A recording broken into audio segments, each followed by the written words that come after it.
Here's a 5-step framework with the help of which you can find out the best university for yourself to pursue a master's in the UK. Number one, check whether it's a Russell Group university or not. Russell Group universities are some of the top universities in the UK. If you are studying at one of them, you are studying at one of the most reputed universities in the entire world. Number two, check whether the university has a good reputation for the subject that you want to study or not.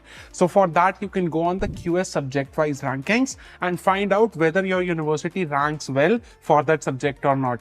Three, check for how the alumni of the university are doing. Go on LinkedIn, search for the university's name, go on People, and you can find out the students who have studied at that university.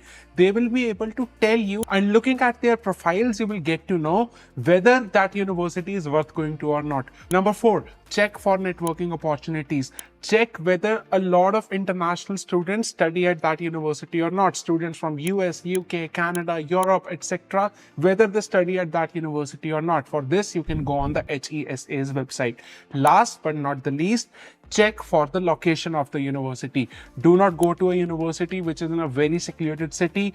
Go to a university where the professors would have some industry connections. The location of the university can help you tremendously. So thank you very much, and follow Sharpcard UK for more advice on studying in the UK.